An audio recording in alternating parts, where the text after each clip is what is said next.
Hello everyone, this is Johannes. And this is Sunniva. And you are watching Board Gaming Ramblings. And today we are taking a look at Feya Swamp. This was just released at Spiel in Essen, and we got a copy. It was very few copies, but I know that if you wanted a copy and you didn't get one, then there is going to be a lot of copies around in the world soon. They have a lot of distribution, so this is a video to see if you will need to get it or not, because there are so many games and we try to help you find out which ones you should get, or if you are interested, like you don't need any game. No. So this is just like another one you might get if you really want it, because it's a game. Today we're going to talk to you all about it, so let's get to it. Feya Swamp is basically a fishing game where you build settlements and you try to build them in great islands that score you most points, and also go out fishing so you can deliver those fish to both yourself to score points, but also to the other players to get money, but then they're going to get points. You will do this by choosing actions with a very straightforward worker placement mechanism, where you place a worker and you do the action. If there's somebody on the spot you can't place there, but there's more spots depending on the number of players, you have to pay. Some spots you get a bonus, some spots you have to pay to be able to do, and then you will do the actions. You will be moving around your ships to be able to pick up fish. Depending on which round it is, like now this round, I can't pick up any pink fish, so I would have to move somewhere to be able to pick up some blue fish. How many fish I get depends on how many little worms I have on my player board. I will be building settlements out with my ships as well. I will be getting better at sailing so I can move farther. I will have a guide at all times that has special ability, tells me how far I can sail, and also tells me how expensive it is to build. There will be these spirit tiles out on the board. There will be more added throughout the game, and the more of those there are, the more it's going to cost to build there, but it's also going to score you the most points at the end of the game. You will, as I say, travel somewhere and deliver fish. And as I already said, if I deliver to you, I will get points, or the other player will get coins, which I need to do the other things in the game. But if I deliver to myself, I get nothing, but I will get points later. So I kind of hope that you will deliver to me, so that I will get points, and I can deliver to you so that you will get some points and I will get some coins. And if you go to have a banquet, you will basically score points for an island. You, as the banquet holder, will get some bonus points for choosing it, and then everybody's going to get points for the fish on their tiles. You're going to do this 4 rounds. At the end of each round, you will be able to choose a new guide. You will get that guide that will choose the order of the turn, next round, the turn order, and also, as I said, like some other statistics. There are point cards that tell you things you will get points for at the end of the game, and there are race cards that you will race for to try to be the first player to score the most points at that. You can also go explore in the caves, which is basically a way to get more points in a different way. And depending, for example, this game, this guide is going to be here, which if you have this guide at the end of a round, you're going to score 3 points for each of these you have. So that's the strategy you can go for. Many different pots to go, but basically you will be upgrading your player board to get different abilities. You will be fishing and doing all of this to score the most points. Feya Swamp is a medium weight game, I would say. It has pretty straightforward rules, and it feels like a mix between strategy and like a tactical game. Because you have to, you probably should have a plan for what you need to do. For example, the goals that you want to try to score throughout the game, it kind of sets a direction you want to go in, probably. And also, you want to take advantage of the opportunities that will present itself as the board changes when the players interact with each other, and also just like expands the islands on the board. Yeah, before we go anything deeper into the gameplay, just to let you know, this isn't Terra Mystica. This isn't Age of Innovation, this isn't Gaia Project. It has one of the same designers. It's based on an older design, which we haven't played. There's a couple of things that is kind of like the same kind of mechanisms. One of them is the guide cards, which you will change out. And that's like, when I read that, I was like, this is probably, they got that idea from the first game that this is based on. And the other thing you kind of do is the thing that we know called the Terra Mystica thing, where you build a building and that gives you something like an income. And this is the same thing, like depending on the tracks you go for, you will have different incomes, and also there are variable player powers on the other side. But I just want to let you know, like there is, if you're looking at it like it's the next Terra Mystica, it has basically nothing to do with that. Yes. And this is, as I said, like you said, the tactical interactive game of this fishing village. I would say one of the most interesting things, it is the interaction, because what you will do is to move around, fish, and you will build buildings. And the tension of where you can build, depending on which guide you have, depending on where the other players are, trying to block the other players from doing a scoring, for example, or placing them in a way where it's going to be harder for them to get where they want to be,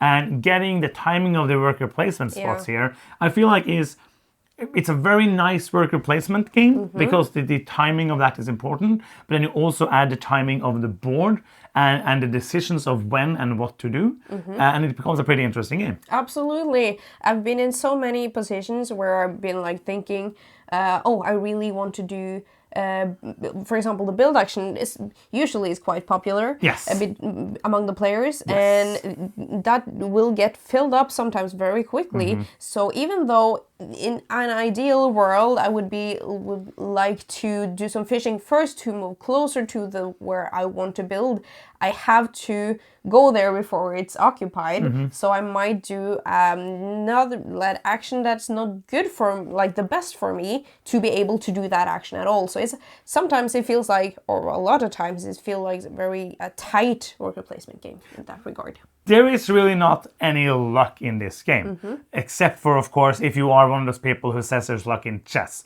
because the other player might do a mistake or do something that's going to be good for you. That is, of course, if you call that luck, I don't call that luck. I call that somebody else playing bad. But here, everything is known from the beginning. You're going to know, there is like a sideboard, we haven't set that up because we want to make sure you see the things we think are important. Where a round board you will see in the pictures, where you will know all the rounds for which fish are available. You will know the foreign scorings. You will know the 3 cards that you try to do from the beginning. You will know which guides are in the game. So you will know everything from the beginning of the game. You will know which of these starts out with another of these spirit tiles on them. So everything is available for all the players in the beginning. You can lay out a plan. And as you touched on it, I really enjoy that tactical plan back and forth. Like I'm thinking, okay, this game I really want to go for being able to easily get a lot of fish. And I try to do that, but at the same time looking at the fish cards and thinking, okay, so where do I want to place? I know the next round I shouldn't really have my ship down here because it's only blue fish, for example, yellow fish here, so it may be down here. It's hard for me to get up here if I also doesn't move up here or get a guide next round which has a high shipping or high sailing value, but then I know I will be harder for me to build because it's going to cost me more for each building I build. So I feel a lot of the variability is in the guide cards, and also in which we haven't you will see in the pictures as well, there is like every time you pass you will get a bonus, and the bonuses are different from each round. Like in the beginning it's going to be a one-time thing that adds to an action, it's going to be an action, and it's going to be a trade, and then it's going to be points basically at the end, which is another like incentive of saying, do I really need to squeeze out that last action? I could buy a new worker for 2 to be able to use this round, or should I pause to get that thing I really want? The pausing is really interesting in this game because sometimes you want to pause first to get the guide that is available, but sometimes one of the other players has the guide that you want for the next round, so you actually want to delay the pausing for as long as possible, and also the person who pauses last gets to place a new spirit token on the board, which could mean a lot of points to the island where you have the most pieces, basically. Let's talk a bit about player count. How did you feel this game was at 2 players? I liked it at 2 players, but I think this game is better with 3 and 4.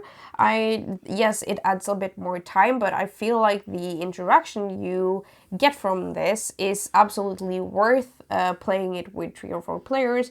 I wouldn't avoid it at 2 players either, but I think it needs 3 or 4 to really shine, is my opinion. It depends on what kind of game you like. Like if you are less into the interactive part and you want more of a puzzle for yourself, there will be interaction because a lot of things happen out on the board. It's a smaller board, and also there's going to be some neutral buildings out there. But then if I have a choice of delivering to you or delivering to a neutral place, I will deliver to a neutral place to not give you the points, but I will get the same points. So it takes away that. So for me, I agree. I would not mind playing it with 2, but I'm not going to look at it on itself and be like, oh, that's a good 2-player game. I agree. So who do you think this is going to be for?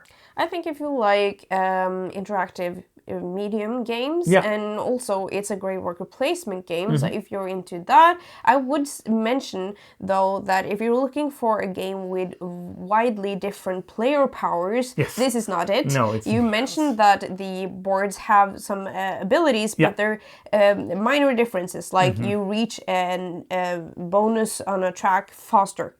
So, yeah.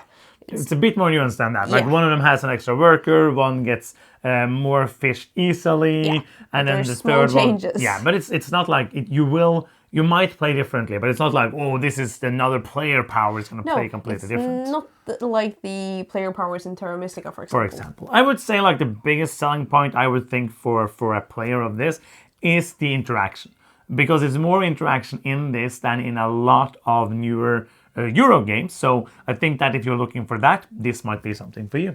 So let's do some final thoughts. Do you want to begin? Yeah, I like Feya Swamp. I like that you have different opportunities to win. Like, you don't have to do a lot of fishing. You can let the other players fish and deliver the fish that's already, or like have a banquet with already there. You can go for different things. I have played games where I built a lot of buildings, but one time I did not build a lot at all. So I feel like you don't have to do this to win the game, which I do enjoy. I like the worker placement of it, and I do like that. I don't know if you mentioned that you can unlock these new workers. You start with 2 ships also. This is a ship. Yeah. This is a worker. And sometimes in worker placement games, you're like, I have to get these workers. It's super important. But actually, getting the 3rd ship might also be really powerful, because with every ship, you can do an action. You can the more actions you can do, that is also pretty cool. I'm going to land on an 8 for this game. I think it's a great game.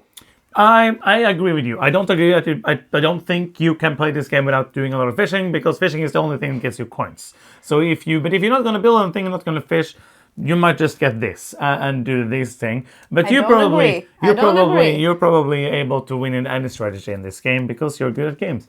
I think it's a good game. I enjoy myself playing it. I think that it has a lot of different things from other games, especially like this. This is the thing I enjoy. The interaction on the map. I enjoy this, looking at this, building up my different strategy. I enjoy the worker placement, but I feel like this interaction on the board is what makes it stand out, what makes it a different feeling game for me. So I'm going to land on an 8 as well. And that's going to be the end.